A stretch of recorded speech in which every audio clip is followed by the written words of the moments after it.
Thank you very much. Good afternoon. Good afternoon. All right. I know we're talking about income taxes, but you don't have to start hating the messenger just yet.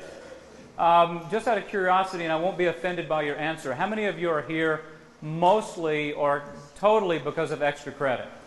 All right, very good, very good. I'd like for you to pretend for just a moment that when you got back to Dr. Kinzer's class or Dr. Duncan's class or whoever else is offering you extra credit, that they told you, congratulations, here's your net extra credit. And when you look at the net extra credit, you notice that it is smaller than the extra credit you thought you were going to get. And like Jennifer Aniston in an old episode of Friends, when she got her first job, she looked at her first paycheck and said, "Who is this FICA person and why are they taking so much of my money?" So what if there were an extra credit tax of, say, 33%, and you say, well, I don't think this is fair. You've taken my extra credit away before I got any points at all. Well, what are you going to do with the points? Well, we're going to take all of the extra credit points that we're not going to give you and pass it out to students who actually did not come to the lecture, and we'll call that a good thing in the name of social justice. How many of you would be a little bit upset about extra credit under those circumstances? Just a little bit? Welcome to income taxes. Today I'm going to teach you how to avoid paying income taxes ever again. So you need to pay and this is going to be without going to jail. So let's get started. Any discussion of income taxes, in addition to the quotes I've tried to provide here, should begin with what the Founding Fathers intended with respect to the taxes that you pay. So for those of you that are here for extra credit, I'm going to make your note-taking very easy today, at least temporarily, by starting off with the Founders' view of income taxes. Now, I'm going to admit something to you. For those of you that are Republicans or Democrats, I do not belong to either one of your parties. I used to, but no longer do, because, as it turns out, I have found that there is a political party out there that stands for individual liberty, individual responsibility, limited government, and maximum peace. And that, to me, is the Libertarian Party, which is about 30 years old now and growing in numbers. Libertarians are people that believe that the government should be small enough to fit inside the United States Constitution. So when we come to the issue of taxes, sometimes when I'm talking with my libertarian friends and other libertarians who aren't my friends, they incorrectly point out that the government never intended for us to pay taxes. There should be no taxes. And I say, but how would we blow up things around the world and have roads and things like this, sewer systems and what have you? Well, I don't know. The private sector would do all of it, including, I guess, going and blowing up foreign countries, and we shouldn't pay taxes. Well, they misunderstand the United States Constitution. When ratified in 1787, two things came out of it. If you look at the bottom of this first overhead, Article 1, Section 8 of the United States Constitution makes very clear that Congress does have the authority to levy taxes. The Congress shall have power to lay and collect taxes, duties, imposts, and excises, to pay the debts, provide for the common defense and general welfare of the United States, but all duties, imposts, and excises shall be uniform throughout the United States. Now, this word uniform, for some of you might say, wait a minute, doesn't that mean the same? Well, yeah, it does, and there are places around the world that do believe in uniform taxation. Russia has a flat income tax of 13%. Hong Kong has a flat income tax of 15%. And Iraq just adopted a flat income tax of 13% under the guidance of the United States of America, leaving one to wonder, if a flat income tax is good enough for Baghdad, why is it not good enough for Birmingham or Biloxi? So around the world, we do have some governments that have believed in the uniformity of taxes But as we'll see today, not in the United States of America. All right, but the Congress does have the authority to tax us. But that still doesn't answer the question, does it have the authority to tax our income? Well, if you take a look at the Fifth Amendment to the Constitution, part of it says, no person shall be deprived of life, liberty, or property without due process of law, nor shall private property be taken for public use without just compensation. Now, this is where we have to begin, and this is very, very important. The founders believed that you are born with three rights. The right to your life. I can't just come kill you if I don't like your reaction to today's lecture. You have the right to your liberty, which in essence means your right to do peaceful things, not harm other people or take their things away. And you have the right to your property. Now, the importance of a private property right, for example, you have a private property right to the shirt you're wearing, so what I'd like to suggest to your neighbor is to reach over to the person sitting next to you and just rip their shirt real quick for them. Let's say you don't like, well, I noticed none of you did that. Well, that's a good start. That indicates that you believe to some degree in private property. So let's think about private property for just a moment. If something is your property, like this jacket, your car, your money, if something is your private property, the founders believed that there were a few ways your private property could leave you, but none of them based on force. Your private property could leave you, your money could leave you, your coat could leave you through your consent.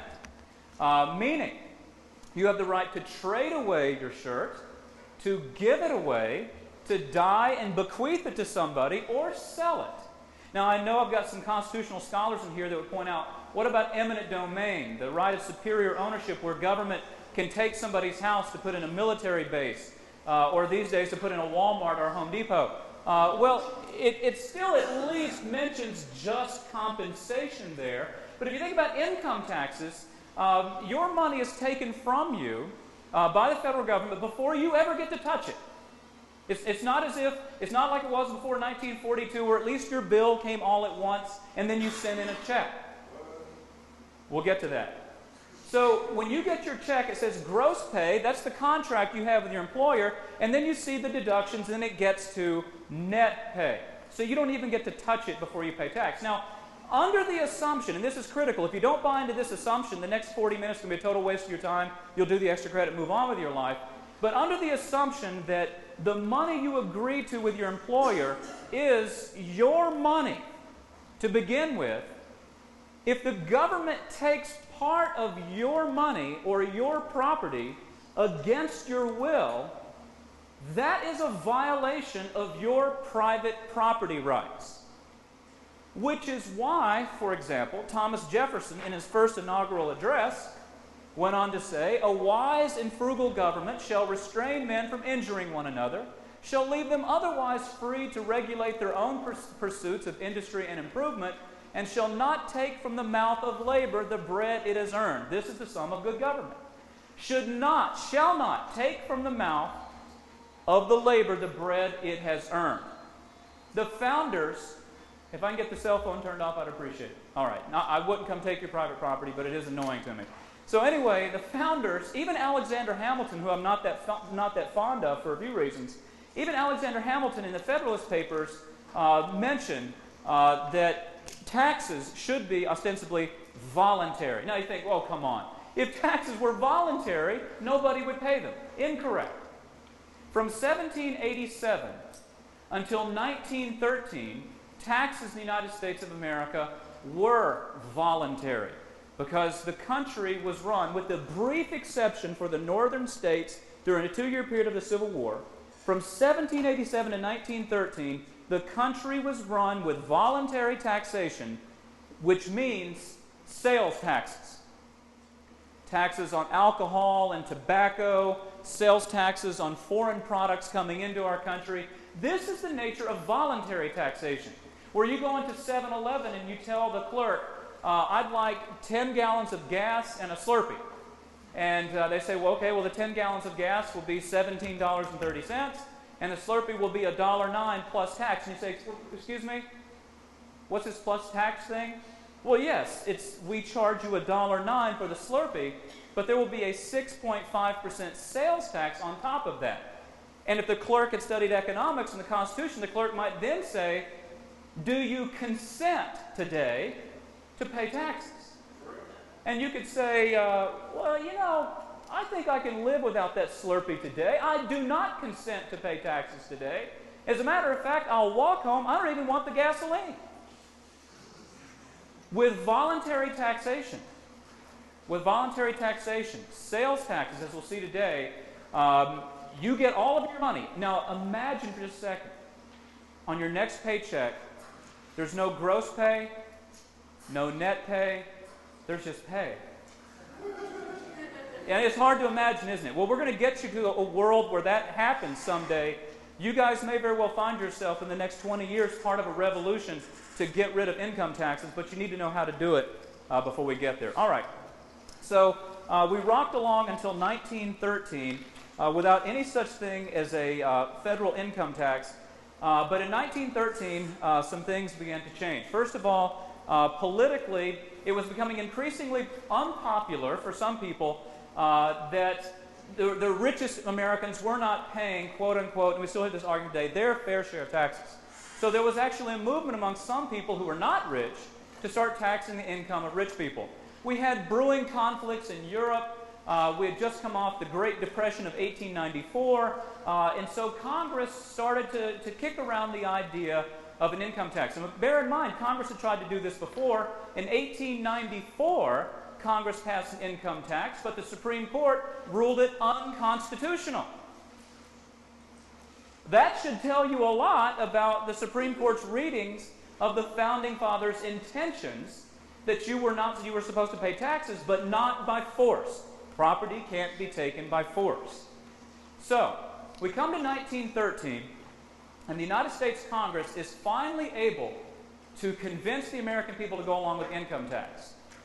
It took the 16th Amendment to do it, because Article 1, Section 8 did not give the authority for income tax. So the 16th Amendment was ratified in 1913 to read, the Congress shall have the authority to lay and collect taxes on income from whatever source derived. Now, Congress's promise to the American people, it was an implicit promise, was that the tax was only going to be on the rich, that it would most likely be temporary, and it would be small. Let's take a look at the 1914 Federal Income Tax Code. Well, you can see this doesn't look too bad. Now, obviously, I've got some other economists in here, and they'll come back to the class and tell you, look, $20,000 in 1914 is well over $250,000 today. So $20,000 to $50,000, your tax rate was 1%. On every dollar between 50 and 75, you had 2%. And you can see the highest rate you had to pay was 6% on every dollar, every extra dollar above $500,000. Well, that doesn't seem to be too bad. It's taxing the rich, and it's fairly small. By 1920, the top tax rate was 79%. It wasn't long before Congress realized that the average American really kind of likes this game of Robin Hood economics. This game of pointing to the most successful people, people that Democrat Richard Gephardt refers to as the winners of life's lottery. This is what he calls rich people. I submit to you that a lot of people get to be rich, most people get to be rich by getting to work in the dark and leaving in the dark each day. But he calls them the winners of life's lottery. But anyway, under this Robin Hood idea of let's go after the rich as much as we can, within 6 years, the 6% rate was 79%. Now, we had a brief respite during the 1920s. Treasury Secretary Andrew Mellon was successful in pushing the government to have a massive income tax cut during the 20s. Not surprisingly, the 1920s was a period of tremendous economic growth in our country, and government saw its total revenue increase after taxes came down. But then we come to the Great Depression. The Great Depression, which was caused by a lot of things, not just the stock market crash. But during the Great Depression, Franklin Delano Roosevelt was elected president, and during the 1930s, he did the best he could, passing this program and that program to put people back to work. But along comes the attack on Pearl Harbor, and in 1942, America's thrust into World War II. Now, if you've ever been to New Orleans, there's a wonderful museum there, the National D-Day Museum, honoring the people who died on June 6, 1944 in the invasion of France. But in this museum, right when you go in there, there's some data on military spending in Germany and the United States. In 1940, in today's money, Germany spent $250 billion on their military. In 1940, the United States, in today's money, spent $17 billion. So you can see we had a long way to go once World War II got here to catch the Germans and be prepared to fight them and the Japanese. So obviously, with greater revenues necessary to fight a world war, what do you suppose the thinking was of Mr. Roosevelt? We've got to raise taxes. But in this particular case, no longer, there weren't enough rich people to begin with whose income you could tax to pay for World War II, so Congress and the President decided that for the first time, every American who made money, who made income, was going to have to pay income taxes. This is 1942. Treasury Secretary Morgenthau warned Mr. Roosevelt, though. He said, what are you going to do when we have to lock up 1 million people for tax evasion? Because people weren't used to paying income taxes, at least middle class and poor people weren't. That's when Beardsley Rummel, who was on the Board of Governors of the Federal Reserve Bank of New York, came up with a brilliant idea, an idea that still plagues us today, if you will. Up until 1942, when you paid your income tax, you had to pay it all at once. You kept your money all year, you got a bill, then you paid it. I'd like to ask some of you, and by the way, I should mention to you, one of the most difficult things about lecturing on income taxes to people who are mostly the age of my students, no offense intended, most of you here don't yet make enough income to be taxed that much, and therefore April 15th so far is just a day to you guys. But that's okay, because you're going to graduate someday, and you're going to get a really good job someday, and you're going to make folding money someday, and then the IRS will send you a gift. And April 15th will then be on your calendar, okay? So I failed to mention that, but I needed to get that out now. All right, so here we go. In 1942, Beardsley Rummel says, I've got an idea. Let's stop this taxing them all at once. Let's give the burden of taxation over to the employer to withhold money from each check. Now think about the psychological impact of the income tax withholding. Instead of me rocking along all year long enjoying my money, and then let's say on February the 1st, the IRS, dear Mr. Chambliss, here's how much you owe for last year. And I look at it and go, oh my God, I'm like Jennifer Aniston, how did this happen? Instead of doing that, now Valencia get paid every 2 weeks. Valencia bleeds me slowly instead of getting it all at once. They've got a rough estimate of what my yearly tax bill will be based on my salary, so they just withhold some. Make it easy to pay as I go. They said, Chambliss, we don't want to burden you with paying it all at once. And they certainly don't want me marching on Washington, D.C., rioting with all the other taxpayers, having to pay it all at once. So Beardsley Rummel, genius idea of coming up with the income tax withholding. Well, that wasn't good enough for Mr. Roosevelt. Let's take a look at what he did next.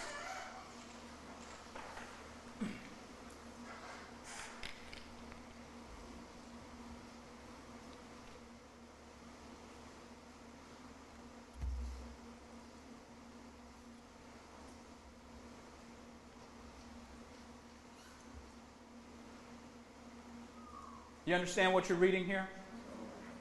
This was his proposal, and you can go to the public papers of Franklin Roosevelt to check it out for yourself. And you can write this down after class. This was his proposal for a 100% income tax rate on every dollar above $25,000. Congress shot it down. There's no way.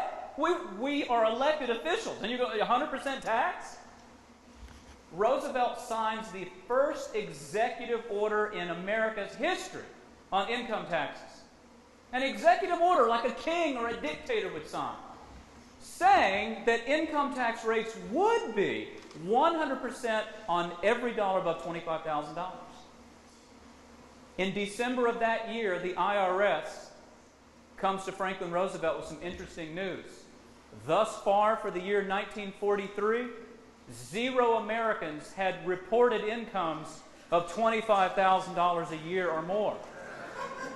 Mysteriously, no actor, no athlete, no executive, they all seem to be tapping out at $24,999. 100% tax evasion at this new rate. So Roosevelt rescinds the executive order, and we get down to a more normal tax rate, which in the 1950s, the top tax rate was 94%. Which brings us to John F. Kennedy.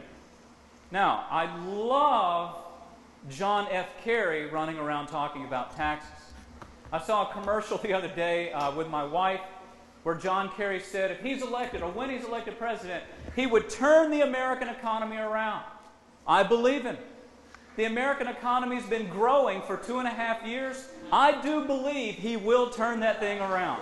I think we can count on him. Now, John F. Kerry is running around saying that we need to raise income taxes on the richest Americans. John F. Kennedy disagreed. When Kennedy came into office in 1960, the top tax rate was 91%.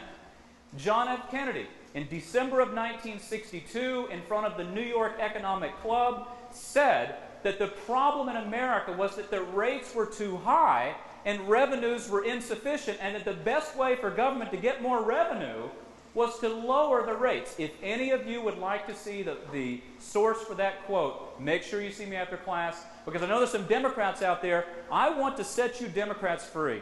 I know if you're a Democrat, you're supposed to believe that everybody's supposed to pay as much as they can to taxes to save everybody out there, but it is okay to be a Democrat and want to keep your money too. You won't go to hell if you do.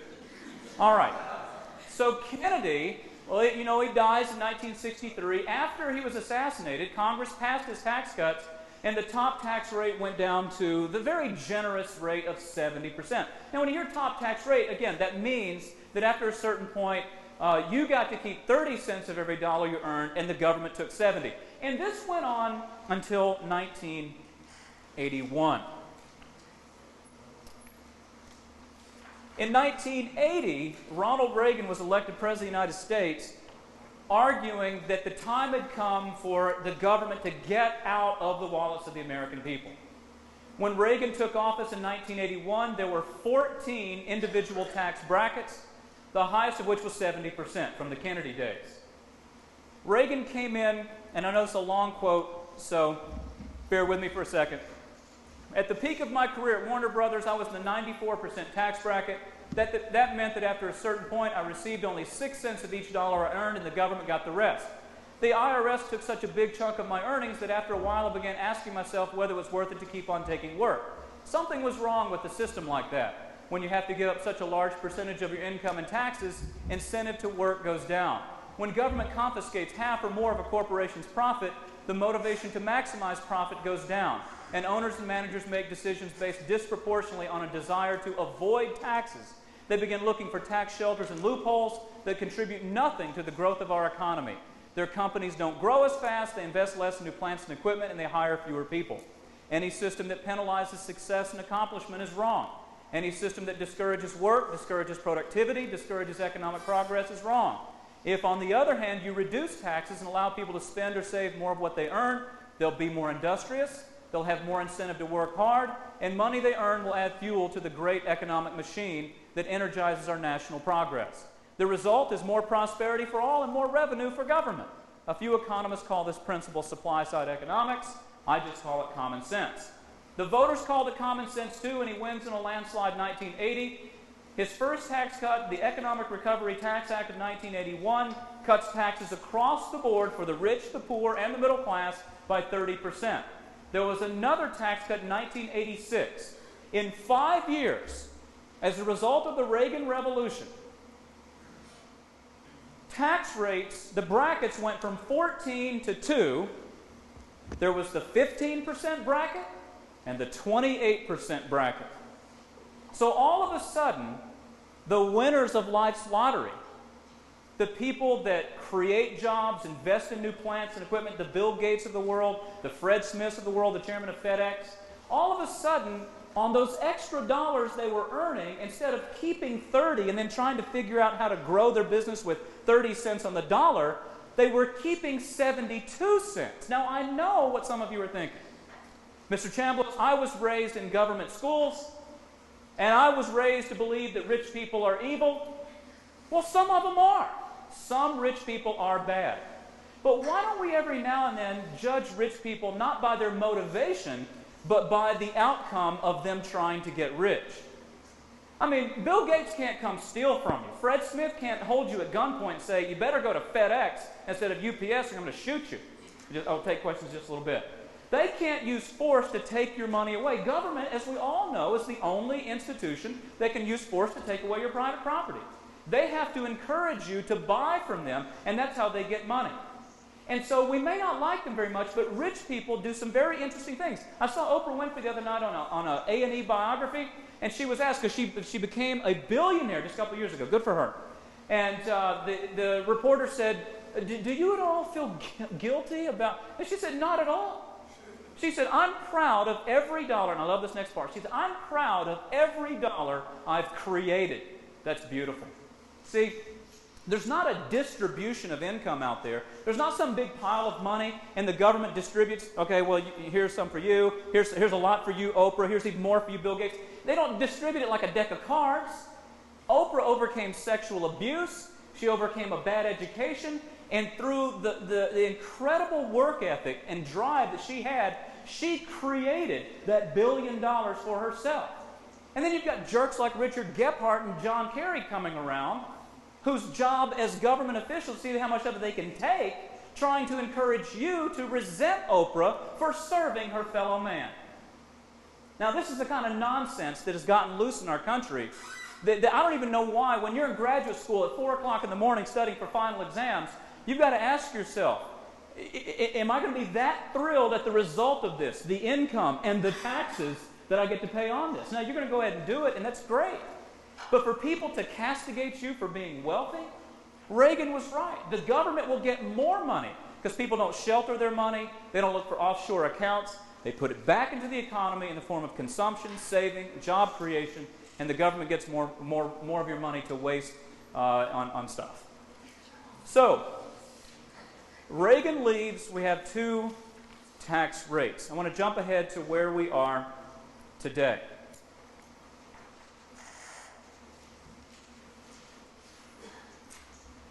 Well, you can see we don't have 2 rates anymore, but it's not as bad as it used to be. Most of you are single, so refer to the top graph there. From 0 to 7,000, that round of your income is taxed at 10%. It used to be 15%. President Bush got it to come down to 10. From 7,000 to 28,400, for this last taxable year, you paid 15% on that. The next round of your income, when you graduate, move on, the government says, okay, send us a fourth of that. Now, by the way, this is just income tax. This is not Social Security taxes. This is not property taxes, sales taxes, the 7 taxes on the phone. This is just federal income tax. The average American currently works 4 months out of the year to pay all of their taxes. I've been at Valencia about 10 hours already today, and that means about 3 1/3 of those hours I was just here working for the federal government, and not my family, not myself. Now, you're not there yet, but someday you will be. So we can see now the top rate is up to 35%. Now, I say up to. President Bush, in case you don't know, the top rate had been 38.6%. He managed to get that down to 35%, and the other rates have fallen too. So temporarily, there's some very good news about the rates. But that still doesn't answer the question, why isn't the rate 0%? Why shouldn't the rate be 0%? And that's what I want to get to next. So while I appreciate Mr. Bush doing this, I'm still not satisfied. I still want the government to fit inside the United States Constitution. So let's first ask this question. Are income taxes moral? Are they moral? I have some friends who've told me, yes, it's moral to have income taxes. Remember, Jack, render unto Caesar what is Caesar's. Folks, Caesar doesn't own anything. You know that?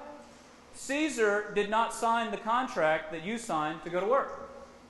Caesar doesn't own your house. Caesar does not own your paycheck. So if we're going to render unto Caesar what is Caesar's, give him nothing, and that's what he deserves. Now, I'm not saying Mr. Bush or Mr. Clinton or whoever wins next is Caesar, but there is this attitude that we should humble ourselves before government and do whatever government tells us to do. Now, you've heard that the road to hell is paved with good intentions. Well, I think the road to slavery is paved with income taxes. Because over time, this 35% rate, the 25% rate, ladies and gentlemen, this is just going to be a blip on the radar screen. Because we've got biology working against us right now. There's 76 million people out there called the baby boomers. Over the next 20 years, they're going to be retiring. No longer generating a lot, if any, income. But now getting income, your income, some of their income that they paid in. 20 years from now, when roughly 1 out of every 2 people in America is 65 years of age or older, when you factor in our parents' generation and your grandparents and great-grandparents, where because of medical breakthroughs, they're all refusing to die, if we factor in all of those people who are going to be getting checks every month, and we look at the fact that those 76 million baby boomers only had 42 million of us. Now we have Mr. Bush adding a $500 billion prescription drug benefit plan for senior citizens. We've got Democrats and Republicans saying we're never going to cut Social Security. So if they're never going to touch it, and Social Security is going to be the mother of all government programs. It already is, but it's going to be even more so 20 years from now. You've got to ask yourself a rational question. What will the tax rates have to be 20 years from now to pay out all these benefits for free drugs and free health care and Social Security? You are going to see the very real possibility of the average American paying roughly half of their total income in the form of taxes, working 6 months out of the year just to have somebody else get the money and keep it. So when you ask the question, are taxes moral, we first have to ask, does the government own your money? And if you believe they don't, there seems to be some immorality to the government stealing your money before you get it. If we ask the question, should the government take from person A to give it to person B when person B didn't do anything to serve A? We have to ask, well, if you did that as an individual, wouldn't you go to jail? If you stole $50 from somebody and gave it to a senior citizen to buy Advil and other medicine, would that stand up in court? No, you'd go to prison. So you're not allowed to steal as an individual what you didn't create. But you can go to the voting booth and ask a politician to collectively steal on your behalf. Now, which leads us to the next issue. And that is, would it make more sense to have a sales tax instead of an income tax? Well, that begs several questions. First of all, we have to ask the question, how big would the sales tax have to be? Well, that depends on how big you want the government to be. That's a critical issue. Thomas Jefferson once said, the government should be able to run all of the affairs of the people with 4% of their money. 4%. Now, this is back in the day when the government told the American individual, you have liberty, but please remember, with liberty comes personal responsibility. And folks, this is where your liberty's been stolen. For years, I actually thought that what government had perfected is saying, put on a helmet when you get on that motorcycle. Hey, put your seatbelt on. Hey, send us this money in the form of income taxes. Or Home Depot needs your neighborhood more than you. Get out so we can build the Home Depot. For years, I paid too much attention to those cases where government came in and directly used force to take away your God-given right to liberty. But it's dawned on me recently that the government's actually done a much better job of taking away your liberty by agreeing to bear your responsibilities. the government says to you, hey, don't bother with educating your children anymore. Let us take care of it. Let the government schools do it for you. So you've turned over the responsibility for educating your children to government, and now government has taken away your liberty to pick how they're educated. And with all due respect, many of you in here know that if you could apply for a refund on the 13 years of government education you got, the government would have to reimburse you for all 13 years. The government tells you, hey, don't worry about your retirement anymore. Let us take care of it for you. And then takes your money, and they get to pick how your retirement's going to be funded. The government says, hey, listen, don't worry about periods of unemployment anymore. Let us take care of it. They tell the farmers and the corporations, don't worry if the crops don't grow. We'll give you money. And we'll tell you how many crops you can grow. They tell the airline industry, hey, yes, we'll absorb the responsibility for September 11th. We'll take over all of airport security for you. And now you stand in 3-hour lines and take off shoes because some guy tried to blow up his shoes one day, and now you think, okay, well, it's got to be the shoes. So, how big do you want government to be? There are many estimates on how big government would be if it just did what it was constitutionally authorized to do: pay the debts, provide for the common defense, and the general welfare. By the way, welfare didn't mean welfare checks. General welfare meant for the well-being of the protection of private property for everybody and life and liberty. If the government did that, currently the federal government will spend, this year under the Bush administration, it'll spend just over $2.3 trillion. $2.3 trillion on all the stuff that it wants to do. Somewhere between 2/3 and 75% of that doesn't even show up in the Constitution. We're talking about the possibility of paying the debts, running the military, and having courts and other things to protect your rights with maybe $400 or $500 billion. Well, think about that. The gross domestic product of the United States of America is $11 trillion.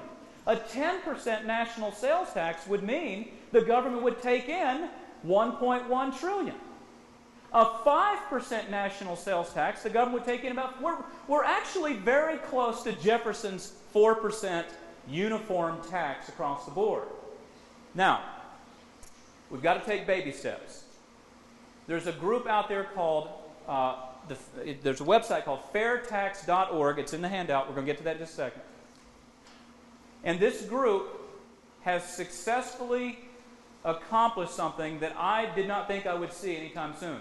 They've accomplished getting a bill in the United States House of Representatives that seeks to do away with income taxes altogether and replace it with a national sales tax. Now, the bonus of a sales tax instead of an income taxes also take away your right to privacy. You're going to find this out too. One of these days, when you're making enough money where you want to file for the itemized deductions instead of taking the standard deduction, you get to tell the government exactly how many children you have, what church, mosque, or synagogue you give money to, what charities you give money to, where you go on business, the Social Security numbers of your children. The IRS, which, by the way, I don't know why they call it the Internal Revenue Service. It's not internal. They don't make their own money. It's not revenue. They're not selling anything. And it damn sure isn't a service. The IRS has never called me and said, how can we serve you today, Mr. Chambliss? It's the External Confiscation Terrorist Organization, to be honest with you. So, the IRS gets to know stuff about you that I'm not sure the Founding Fathers wanted them to know. With a sales tax, think about it. You get ready to buy the Slurpee, and they say, okay, the tax will be 6.5%. By the way, how many kids do you have? What? What's that got to do with a Slurpee? Just pour the Slurpee, and I'll leave now. You don't even get to know my name. So, hold on to your seats. Taking baby steps has led this organization to push for the elimination of the income tax to be replaced with a national sales tax of 23%. Now think about this. When they came up with this idea that GDP was, gross domestic product was about $10 trillion, 23% national sales tax raises $2.3 trillion, about the amount of revenue government raises now. So far they've started out with the idea of, okay, look, government, you'll get your money, but we'll let you know when you get it. will have this flat sales tax, voluntary tax. But the people in this organization are very smart, and I'm sure they believe that if they can ever get the American people to stand up for your right to keep your private property and convert to a sales tax instead of an income tax, then they can go about chipping away on what percentage sales tax you're paying. If any of this is interesting to you beyond extra credit, if you believe that you have the right to keep your money, if you believe you make better decisions with your money than the government does, but if you believe like me that we do have to have government to protect our life, liberty, and property, so they should get something, but you believe that you should decide how much you want to spend and therefore how much taxes you want to pay, then I'm going to invite you right now to do something about it. This is going to go beyond extra credit if you're willing. Before you turn to it, on the very last page, before you turn to it, on the very last page of this handout, the Americans for the Fair Taxation Group has provided a place for you to print your name, your address, and your email address. If you want to, please print your information in there, tear it off, hand it out, give it back to the members of Students for Liberty. You have my word that once they input your information into this website so you can be updated on the progress of getting rid of income taxes, updated on how much stealing the government is doing from you. Once they input the information, they will tear up what you've given them and throw it away, because none of them believe in their right to keep something if you've consented to give them the information. On the other hand, if you feel uncomfortable giving those people the information, I would encourage you on your own to go to this website, read what the fair tax is all about, and if someday in your lifetime you believe it's possible that we can get rid of income taxes, you can start right here by going to the website yourself, filling it out, and every voter, every adult they have on this website is another politician saying, politicians just want to get reelected. They don't care what type of tax we want. They care about getting reelected. And if someday the majority wants sales tax instead of income taxes, we'll get it. And you'll be able to keep all of your private property just as the founders intended. Thank you very much.